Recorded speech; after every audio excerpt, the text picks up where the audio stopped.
Today, Liss and I are doing part 2 of our trauma response series, Fight, Flight, Freeze, or Fawn. If you haven't watched the fight episode, you might want to start there. Might not be necessary. Today, we're going to talk about the flight response that is often triggered when we're feeling threatened physically, emotionally, mentally, or sometimes spiritually. Hi, and welcome to Light for Life. If you are returning to our channel, thank you. We value and appreciate you. If you are new here, you are most welcome. I am Liz. I'm a science of mind practitioner and a teacher of various healing modalities applicable to all aspects of the self and this life. And I am Lori. I am a holistic wellness researcher and educator. Welcome to Connections with Liss and Lori. I personally can relate to flight. Anytime somebody's angry, I definitely want to remove myself from the situation. It's just a natural instinct for me to want to stand up and walk out, or hang up on the conversation, or leave the meeting, or whatever the situation is. For me, anger is an uncomfortable spot, and I would rather just remove myself. But it can be a whole lot more than that. Something that obviously keeps us safe. All of these trauma responses will keep us safe from a true, actual threat. But usually when Liz and I talk, we're talking about the threats that are a little more hidden, that aren't quite as obvious, and that aren't necessarily in relation to the situation at hand. So, my friend, what do you perceive as the foundation for someone who has a flight response? Well, honey, the flight response is that natural inclination to retreat.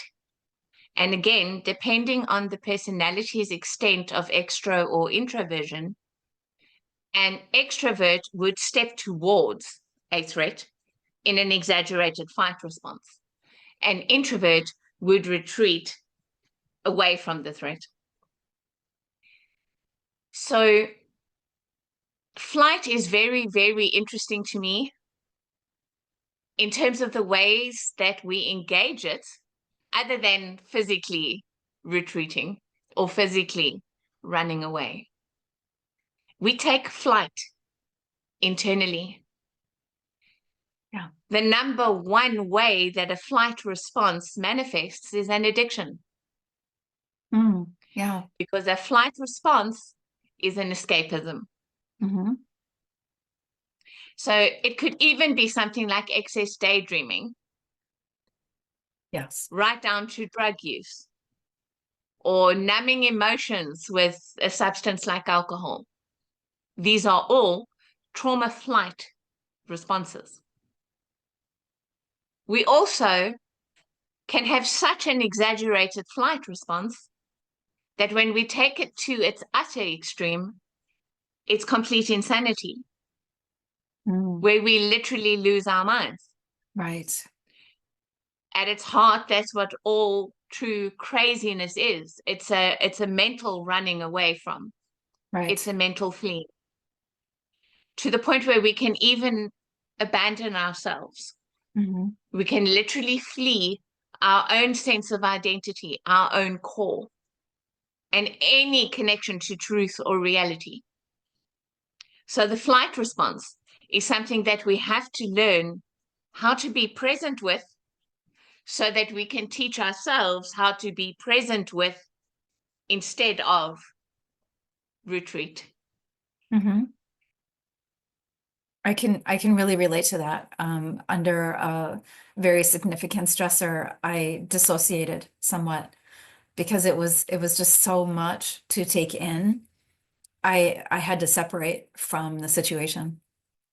And even when, other minor stressors will come up, I can somewhat feel my brain just kind of leave the building because it needs some separation between the stress that I'm feeling and the situation that I'm experiencing. So, thankfully, I have been able to retrain myself to just stick with it and to be present and to observe rather than want to flee. And it's been very rewarding for me, but I really have compassion for people who pull back so far that they've lost themselves in response to stress or trauma, to flee that deeply that you're not sure how to return. Yeah. And I think the ways in which we all practice it the most is emotional. Mhm. We have a society that is programmed to fear feelings, Yes, that yes, feelings are so powerful and so overwhelming and so dangerous that it's the last thing you want to do is yes. actually feel your feelings, is actually allow your feelings. And again, that is the heart and the core of so much lack of wellness, is purely the feelings that we can't and won't allow ourselves to feel. Feelings that we mask, feelings that we suppress, feelings that we bury, feelings that we deny. And that's the heart of all our issues. And we're Mhm. saving all these things up in our bodies and affecting our wellness, not just emotionally and mentally, but physically Yeah. through the act of that suppression. And what I'm offering is that the mechanism of that suppression is the flight trauma response. So if we can recognize that, if we can recognize when I'm denying my feelings, or I'm suppressing my feelings, or I'm afraid of my feelings, what is actually happening is that I am in my flight trauma response. Mhm. So if I can tell myself that feelings are just feelings, Yeah, they're just moving energy that's stuck. yeah. And if I will bring my awareness to it, I don't have to be afraid to allow that feeling to express itself, feel the energy, and allow it to move through me Mhm. and away. Because it is the emotion that can take flight Yeah, instead of our well being yeah. and our mental wellness. And yes, sometimes the brain protects us from truly, truly traumatizing things. And that is a beautiful mechanism. But when the brain does that, the rest of the mind, the rest of the psyche is not detrimentally affected. When it's the flight trauma response to the point where the self is lost, then that is not a protection mechanism of the brain. That is the flight response in its extreme version. I love the visual metaphor that I saw when you said emotion that can take flight. It doesn't have to be us or our self that we lose. It can literally be allowing those emotions to be released and to literally just take flight out of our energy field, out of our body. I think anybody who works with the body on a muscular level or a fascia level can attest that a lot of the things that we feel actually get stuck in our body. And emotion taking flight is so liberating. I really hope people hear that piece because, like you said, it's just energy that is coming up for release. And because we are so afraid to feel anything, we keep a cork on it.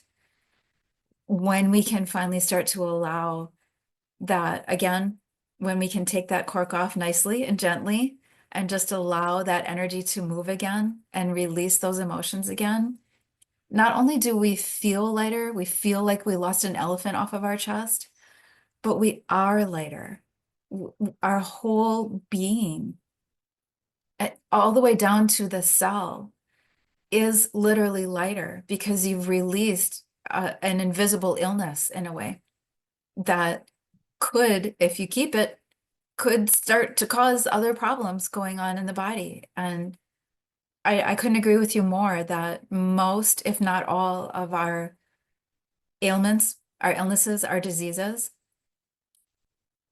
are that cellular hanging on to that which no longer serves. Very much so. And what a key this is to come back to my linking this to addiction. Yeah. What a key this is for personal freedom from that.